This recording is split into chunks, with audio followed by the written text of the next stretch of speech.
Assalamualaikum warahmatullahi wabarakatuh. Halo teman-teman semuanya. Kenalin, nama aku Nadia Pandora dari kelas 1C Pendidikan Matematika Universitas Bengkulu dengan NPM A1C025075 dalam mata kuliah Pengelolaan Pendidikan. Kalian tahu nggak sih, kepemimpinan dalam pendidikan adalah seni membentuk masa depan melalui pengetahuan dan inspirasi. Jadi, kita akan membahas peran penting kepemimpinan dalam dunia pendidikan dan bagaimana para pendidik dapat menjadi agen perubahan yang signifikan. Kepemimpinan berasal dari kata pimpin, yaitu bimbing atau tuntun. Pemimpin diartikan orang yang berfungsi memimpin, membimbing, ataupun menuntun. Kepemimpinan adalah kemampuan seseorang pemimpin untuk memengaruhi orang lain agar mau bekerja sama untuk mencapai tujuan. Unsur-unsur yang meliputi yaitu pemimpin, orang yang dipimpin, adanya proses memengaruhi, dan juga tujuan yang ingin dicapai. Adapun 6 faktor kepemimpinan. Yang pertama, faktor internal, di mana itu berasal dari dalam diri pemimpin seperti cara pandang, nilai, pengalaman, dan kepribadian. Yang kedua, faktor kelompok, yaitu karakteristik bawaan, termasuk kekompakan, pendidikan, dan juga latar belakang. Yang ketiga, faktor lembaga, di mana tujuan dan kurikulum lembaga pendidikan yang memengaruhi strategi dan kebijakan pemimpin. Yang keempat, faktor aturan atau legalitas, kebijakan dan regulasi yang harus dipatuhi oleh pemimpin untuk menjaga legalitas dan kepercayaan. Yang kelima, faktor lingkungan sosial, kondisi ekonomi dan budaya masyarakat yang memengaruhi keputusan dan hubungan pemimpin dengan komunitas.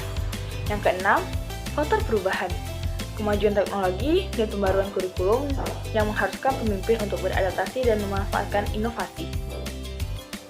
Adapun 5 teori kepemimpinan, di mana yang pertama ada Great Man Theory, yaitu teori ini berpendapat bahwa pemimpin dilahirkan dengan bakat dan sifat kepemimpinan yang sudah ada sejak lahir. Pemimpin dianggap sebagai individu yang memiliki kualitas luar biasa yang membedakannya dari orang lain. Yang kedua, Environmental Theory. Teori ini menyatakan bahwa kepemimpinan dibentuk oleh lingkungan dan situasi di mana seseorang berada. Yang ketiga, Personal Situation Theory. Teori ini menggabungkan sifat pribadi pemimpin, kondisi kelompok, dan situasi yang ada. Yang keempat, Interaction Expectation Theory. Teori ini menekankan bahwa kepemimpinan muncul dari interaksi antara pemimpin dan pengikut, serta harapan masyarakat terhadap pemimpin. Yang kelima, Teori Humanistik. Teori ini fokus pada pentingnya pengelolaan potensi manusia. Pemimpin harus mampu memahami dan mengembangkan kemampuan serta motivasi individu dalam organisasi untuk mencapai tujuan bersama. Secara keseluruhan, teori-teori ini memberikan perspektif yang berbeda tentang bagaimana kepemimpinan terbentuk dan berfungsi dalam konteks sosial dan organisasi. Seorang pemimpin pendidikan yang efektif harus memenuhi syarat dan prinsip berikut. Yang pertama, kepribadian baik, yaitu di mana pemimpin harus memiliki sifat yang ramah, percaya diri, dan bersemangat untuk menciptakan lingkungan yang positif. Yang kedua, memahami tujuan pendidikan. Pemimpin harus jelas tentang tujuan pendidikan dan mampu mengomunikasikannya kepada semua pihak terkait. Yang ketiga, wawasan luas. Pemimpin perlu memiliki pengetahuan yang mendalam dan luas tentang pendidikan dan isu-isu relevan. Yang keempat, prinsip konstruktif. Pemimpin harus berpegang pada prinsip-prinsip seperti kooperatif, kreatif, partisipatif, serta menerapkan nilai-nilai kepemimpinan. Fungsi kepemimpinan dalam pendidikan ada 5. Yang pertama, instruksi, di mana memberikan arahan yang jelas kepada bawahan untuk mencapai tujuan. Yang kedua, konsultasi, membangun komunikasi dua arah untuk mendengarkan masukan dan saran dari bawahan. Yang ketiga, partisipasi, melibatkan bawahan dalam proses pengambilan keputusan untuk meningkatkan rasa memiliki. Yang keempat, delegasi, melimpahkan wewenang kepada bawahan untuk meningkatkan tanggung jawab dan kemandirian. Yang kelima, pengendalian, mengatur dan mengarahkan kegiatan agar semua aktivitas berjalan sesuai dengan tujuan yang telah ditetapkan. Secara keseluruhan, syarat dan fungsi ini menunjukkan bahwa kepemimpinan dalam pendidikan harus fokus pada pengembangan individu dan pencapaian tujuan bersama. Selain itu, ada juga nih karakteristik indikator yang diperlukan untuk seorang kepala sekolah yang efektif dalam menjalankannya. Apa aja sih? Yang pertama ada inisiatif, yaitu kepala sekolah harus proaktif dalam mengambil langkah-langkah untuk meningkatkan kualitas pendidikan dan lingkungan sekolah. Yang kedua, kemampuan menganalisis masalah.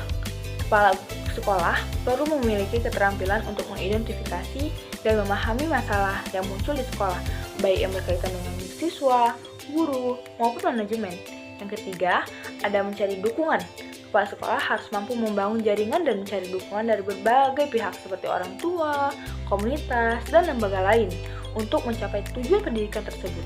Yang keempat, menyelesaikan konflik. Kemampuan untuk mengatasi dan menyelesaikan konflik yang mungkin terjadi antara siswa, guru, dan staf sangat penting untuk menciptakan lingkungan belajar yang harmonis.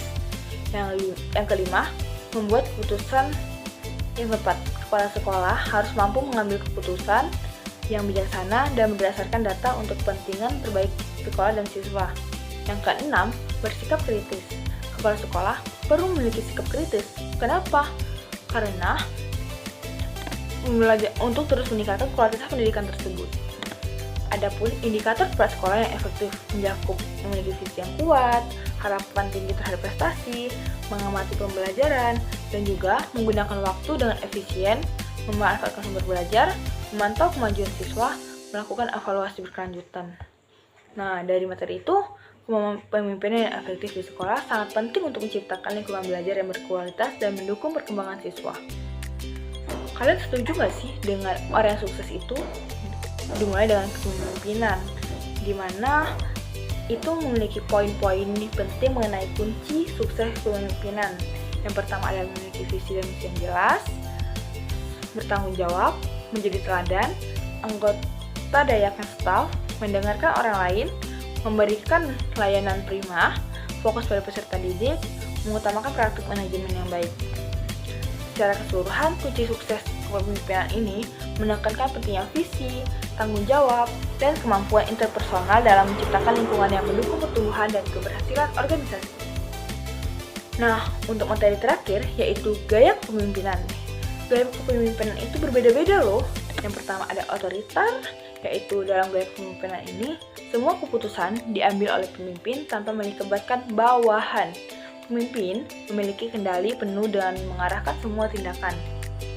Gaya ini sering digunakan dalam situasi di mana keputusan cepat diperlukan atau ketika bawahan kurang berpengalaman.